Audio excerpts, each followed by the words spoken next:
नमस्कार, ऐसा देश हो मेरा में आपका स्वागत है। मैं हूं रामवीर श्रेष्ठ और इस हफ्ते फिर हम एक बार हैं बजरंग मुनि जी के साथ। और इस बार हम सरकार की जिम्मेदारियों को लेकर, उनके दायित्वों को लेकर, सरकार के कर्तव्यों को लेकर और सरकार के अधिकारों को लेकर, माने अधिकार, कर्तव्य और दायित्वों की परिभाषा तक को लेकर हम बातचीत करेंगे आपसे। आप, हमारी फोन लाइनें खुली हैं, आप लगातार हमें फोन कर सकते हैं और बजरंग मुनि जी से इस सारे मुद्दे पर अपनी समस्या का समाधान कर सकते हैं। मुनि जी, सरकार कहती है कि हम लोक कल्याणकारी सरकार हैं और आपके खाने पीने से लेकर आपकी नौकरी की, आपकी सारी की सारी चिंताएं हम करेंगे। कितना सही है? जी बिल्कुल, यह जो ये सारी योजना है यह मेरे दृष्टि से षड्यंत्र है। बिल्कुल, क्योंकि सरकार समाज को गुलाम बनाकर रखने के लिए कहती है कि हम आपकी सारी चिंताएं दूर करेंगे। समाज की सारी चिंताएं सरकार क्या दूर कर पाएगी? सरकार के तो अधिकार दायित्व ये हैं, ये तो सीमित होते हैं। तो सरकार को देखिए, सबसे बड़ी गलती जो हो रही है कि दायित्व और स्वैच्छिक कर्तव्य, इन दोनों को अलग अलग परिभाषित ये लोग नहीं कर पा रहे हैं। सरकार के लोग या तो कर नहीं पा रहे हैं या करना नहीं चाहते हैं। दायित्व अलग होते हैं, स्वैच्छिक कर्तव्य अलग होते हैं। सरकार का दायित्व होता है सुरक्षा और न्याय। बाकी जो काम है, शिक्षा, स्वास्थ्य, सड़क, पानी या भूख, रोटी, फलाना ढिकाना, ये 50 तरह के काम जो हैं, ये सरकार के दायित्व नहीं होते हैं, ये सरकार के स्वैच्छिक कर्तव्य। मुनि जी, भारत विकासशील देश है और इस देश के अंदर पिछले हफ्ते आपने भी कहा भूखे लोगों की संख्या जो भूखमरी है वो अभी भी है कि लोग आत्महत्या कर रहे हैं उसके कारण से। ऐसा जो अभी भूख से नहीं निपट पाया है, ऐसा देश अवेयर कैसे हो सकता है अपनी जिम्मेदारियों को खुद? वास्तव में भारत भूखा नहीं है, भारत भूखा नहीं है, बल्कि भारत के अंदर जो कमजोर तबका है, जो भूखा व्यक्ति है, उस भूखे व्यक्ति का अनाज काटा जा रहा है। एक कॉलर है, पहले उनका एक सवाल ले लेते हैं। जी बोलिए। संसद में एक प्रश्न उठ रहा है कि संसद सर्वोच्च है, तो इसको हम देश की जनता को थोड़ा क्लियर करें अपने माध्यम से कि ये संसद किससे सर्वोच्च है? हम सारे देश की जनता से सर्वोच्च है कि न्यायपालिका से सर्वोच्च है? एक क्लियर थोड़ा आप अपने माध्यम से कराइए। इस समय हमारे जो कॉलर हैं उनका कहना था, संसद को लेकर उनका कहना था, यानी संसद का भी अगर वजूद है, उस वजूद में भी जो लोक है, मानस है, जनमानस है, उसमें उसके पास कितनी पावर रहे, माने। और मैं आपको ये बता दूं कि यद्यपि ये आज का विषय नहीं है, बिल्कुल बिल्कुल बिल्कुल, फिर भी यदि आपने प्रश्न किया है तो मैं आपको इतना बता दूं कि कोई भी इकाई लोकतंत्र में सर्वोच्च नहीं होती है। जो सर्वोच्च होने का प्रयत्न करे वह तानाशाही की दिशा में जा रही है और ऐसी तानाशाही को कुचल देना चाहिए, चाहे वो संसद हो चाहे कोई हो। माने इसी से लगता हुआ मेरा सवाल, मैं पहले भी बात कर रहा था कि जो देश है, समाज है, वो बटा हुआ है। वो जाति में, पाति में, क्षेत्र में, भाषा में और कई तरह के वाद विवादों में भी धंसा हुआ है देश। कहीं अलगाववाद है, कहीं नक्सलवाद है, कहीं आतंकवाद है। ऐसे समाज को आप कैसे जिम्मेदारी दे सकते हैं और कैसे दायित्व दे सकते हैं? यही इतनी देर से तो मैं कह रहा हूं कि ये सारे इतने प्रकार के जितने झमेले हैं, देखिए होता ये है कि सरकार ज्यादा जिम्मा क्यों ले लेती है। देखिए, दायित्व और कर्तव्य के अंतर समझिए। दायित्व वह होता है जो सामने वाले का अधिकार होता है, स्वैच्छिक कर्तव्य वो होता है जो सामने वाले का अधिकार नहीं होता है। सुरक्षा और न्याय ये भारत के 121 करोड़ लोगों का अधिकार होता है, क्योंकि यह सरकार का दायित्व है। लेकिन किसी व्यक्ति की भूख दूर करना, रोजगार देना, यह सरकार का स्वैच्छिक कार्य है। तो सुरक्षा और न्याय देने के बाद एक कॉलर है हमारे साथ। जी, अपना सवाल पूछिए। हेलो जी, पूछिए अपना सवाल। मैं बिहार से बोल रहा हूँ जी। रविशंकर जी ने अभी एक बयान दिया था जी कि सरकारी स्कूल में जो बच्चे पढ़ते हैं वो बाद में जाके नक्सल बन जाते हैं, नक्सलाइट बन जाते हैं। यानी उनका कहना है कि आपका क्या कहना बिल्कुल है? बिल्कुल बिल्कुल बिल्कुल उनका कहना है कि समाज तो वैसे ही मतलब एकदम बिखरा हुआ सा है, मतलब कहीं पर वो जाता है पढ़ाई करने के लिए, बन जाता है नक्सली, जाता है पढ़ाई करने के लिए, बन जाता है वो एक उच्च किस्म का लुटेरा।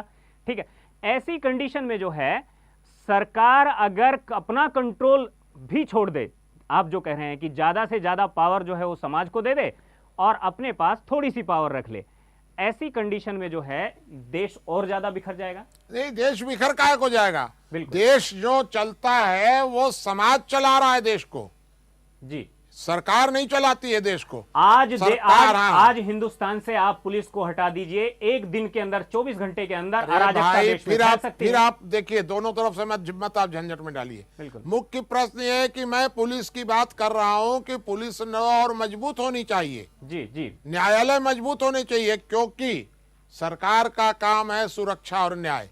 तो पुलिस सुरक्षा देती है, बिल्कुल, न्यायालय न्याय देता है। बिल्कुल। तो सरकार, पुलिस और न्यायालय की आप चर्चा करिए। ठीक है, हमने मान लिया। हाँ। ऐसे कौन कौन से काम हैं जो केवल सरकार को रखने चाहिए, उसके बाद सारे के सारे कामों को वो समाज की ओर हाँ, तो ट्रांसफर मेरा कर दे। ऐसा मानना है कि सरकार को मस्ट जी अवश्य ही अपने पास रखना चाहिए सुरक्षा और न्याय, जी, अर्थात पुलिस, ठीक है, पुलिस, सेना, वित्त, विदेश, जी न्याय। जी, 5 इतना तो चीजें। सरकार को 5 तो रखना ही चाहिए। ठीक है, अब 5 के बाद यदि 5 में सरकार सफल हो जाती है करने में, जी। नियंत्रण में, और सरकार यह समझती है कि अब मेरे पास काम अब नहीं है, तो वो सर- और ले ले। सरकार ने अपने पास में पर्यावरण रखा है, अपने पास उसके बावजूद भी, माने उसके बावजूद भी खदानें जो हैं उन पर अतिक्रमण कर लेते हैं लोग। अगर सरकार के पास वो नहीं होंगी तब समाज क्या करेगा? तो लूट आप- खाएगा सब चीजों को। तो आप हमको ये बताइए कि सरकार के पास अगर खदान है, जी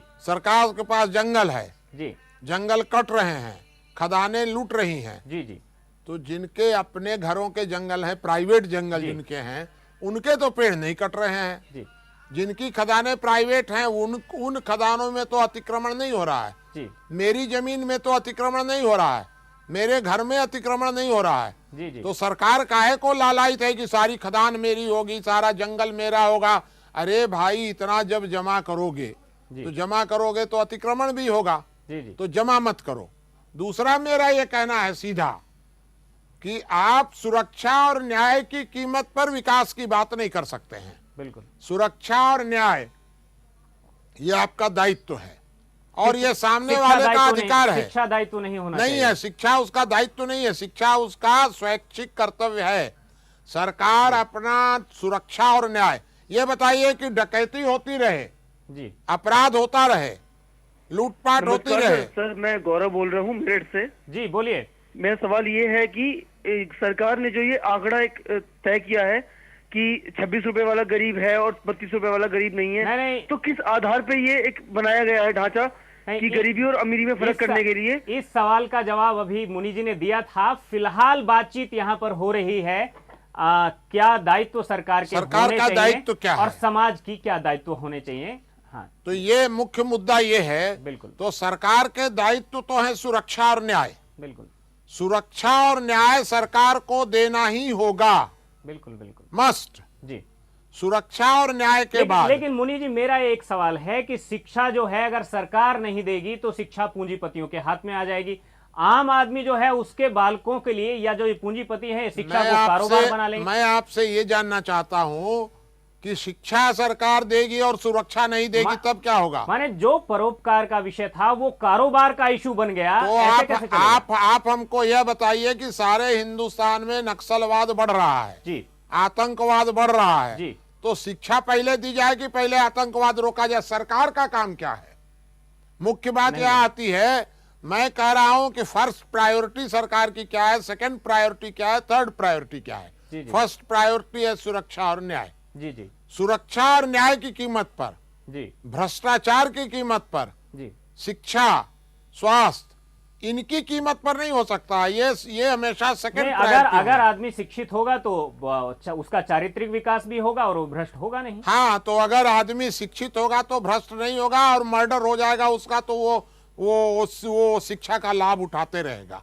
हमारी बहन बेटी को उठा के ले जाएगा अगर कोई। नहीं, हम आपकी इस बात से असहमत नहीं हैं। आप असहमत हम नहीं हैं। असहमत नहीं हैं कि न्याय और जो दंड है उसकी व्यवस्था शासन के पास होनी चाहिए। मैं ये नहीं कह रहा हूं, मैं ये कह रहा हूं कि उसकी व्यवस्था शासन के पास होनी ही चाहिए, फर्स्ट प्रायोरिटी है। हाँ ठीक है, मान लिया। हाँ। लेकिन शिक्षित समाज जो है ये भी किसी राजा की फर्स्ट प्रायोरिटी होनी नहीं, चाहिए। ये सेकंड प्रायोरिटी होगी सुरक्षा और न्याय के बाद। सुरक्षा और न्याय को रोककर या उसका बजट घटाकर जी या वो चलता रहे, जी जी बलात्कार चलते रहें जी और आप शिक्षा देते रहें, यह किसी राजा की प्रायोरिटी नहीं हो सकती है। वो अपना काम करने के बाद शिक्षा और न्याय भी दे। नहीं, लेकिन पैरेलल तो दोनों काम हो सकते हैं ना। पैरेलल मैं कह रहा हूं पैरेलल करिए, लेकिन उसके कीमत पर यह नहीं हो सकता है। शिक्षा की कीमत पर, स्वास्थ्य की कीमत पर, भूख की कीमत पर, इन सब की कीमत पर सुरक्षा और न्याय हो सकता है, मेरा ऐसा मानना है। इनको आप पहले रोकिए, फर्स्ट प्रायोरिटी ये होगी। तो फर्स्ट प्रायोरिटी हमको सबसे पहले देखना पड़ेगा।